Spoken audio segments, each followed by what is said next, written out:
Listen. No. Consistency is key, right? I have my first. All right, we're now joined by Oregon State. Congratulations to the Beaver on reaching their second straight Sweet 16 with a 64-52 victory tonight. Again, we'll open with a comment from Coach Ruick, followed by Q&A with our student athletes, Gabby Hansen and Sydney Weiss, followed by Q&A with Coach Ruick. Please, again, when you have a question, raise your hand, and on first question, please state your name and media affiliation. Coach, your comment? Well, second straight and second ever. What a huge day for the program. Can't say enough about the way our athletic department put on a great show this weekend. Corvallis, NCAA rep, everybody just put on a great, what is this called? Regional? Whatever this is. First and second round, there you go, thank you. But it was very well run, and of course, Beaver Nation didn't disappoint once again. Just an incredible atmosphere to play. You know, I know the people that are from out of town were kind of blown away by the atmosphere that we get to participate in and day out in our program, and it's just amazing, simply amazing. For these two sitting next to me and the other two seniors in our program, what a great finish to their home career. To be 60-6 is astounding. It's just simply incredible.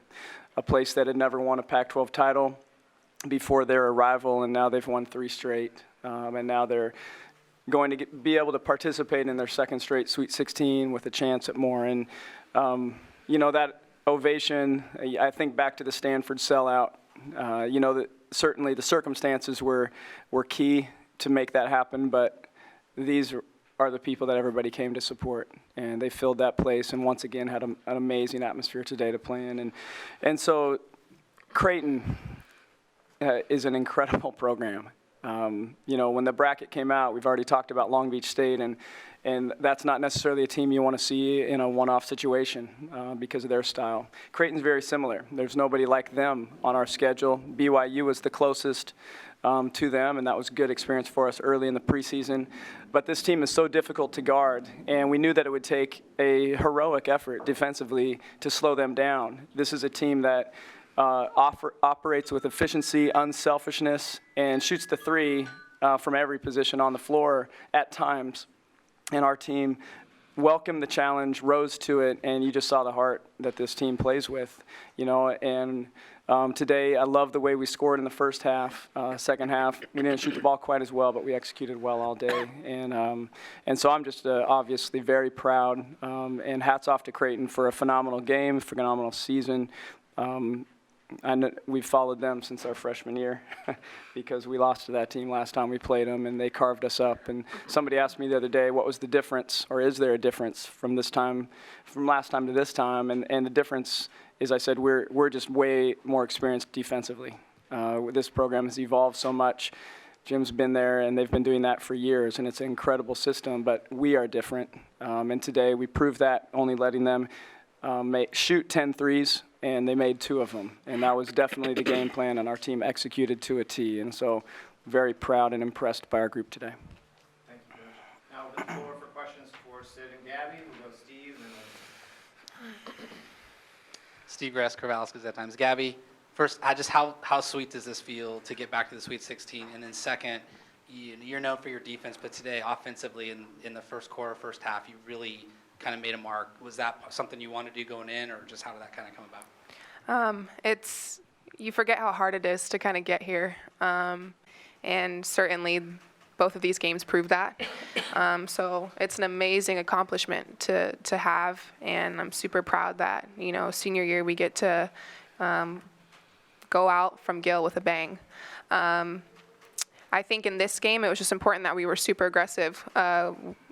Scott prepared us well, and understanding that they were going to have a really good scout for us. They're similar to us in that they play tendencies, and they were going to do a good job taking away maybe some of our strengths. So it was just important to be aggressive, bottom line, and don't let that get us on our heels. And so that was just the mindset, I think, for everyone. We said this was a game where we could have 5 or 6 players in double figures if we have that aggressive mindset, which everyone did. So that was really good. Lindsay Schnell, Sports Illustrated.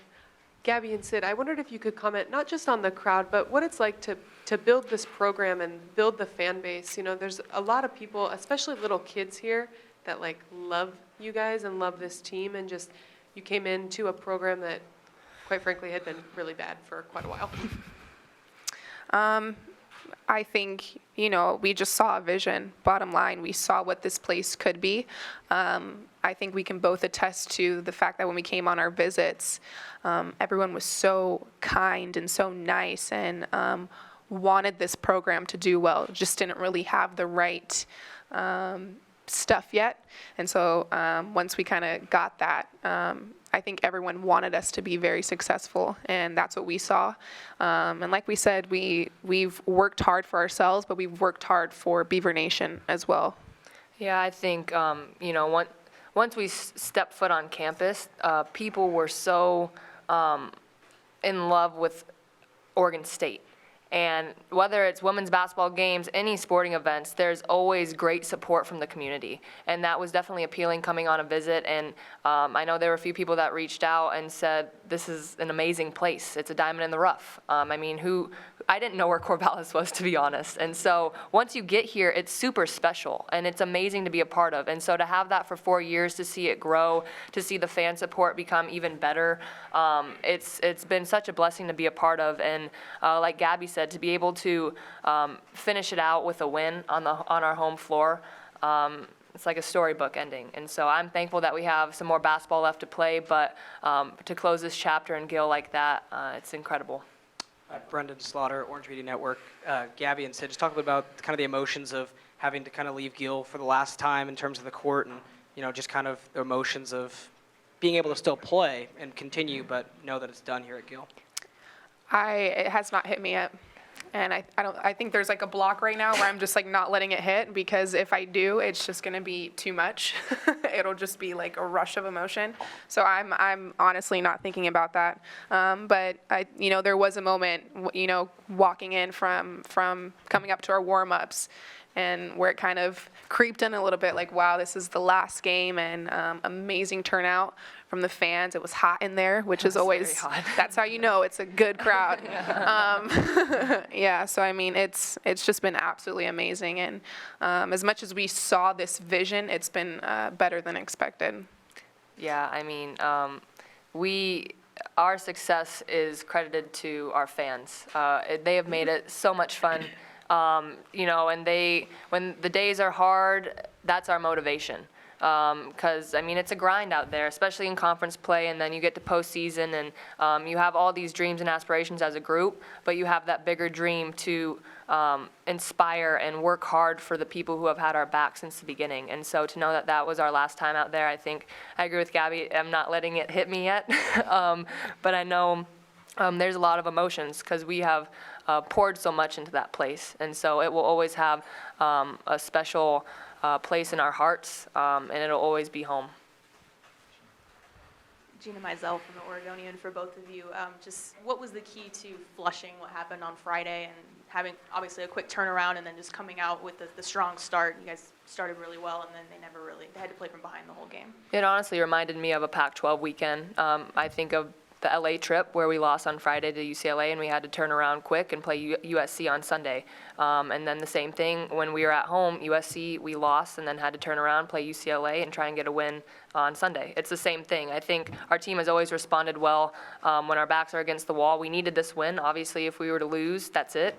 So I think we responded. We were focused yesterday in practice. We had a good mindset going into it. Short-term memory loss. I mean, we won. You take the win, you take the lessons with it, but you prepare for Creighton. And so I think we did a really good job responding to that. Yeah, I just think we were super dialed, and I think we had a good understanding that, first of all, that was kind of like a wake-up call, like, okay, this is hard, bottom line. Everyone's in the same position that we're in. You know, it's win, you move on, you lose, you're done. So I think we were super focused, and we expected more from ourselves and more from Creighton, and expected it to be tougher. Time for one last question for our student athletes. No? Ladies, congratulations.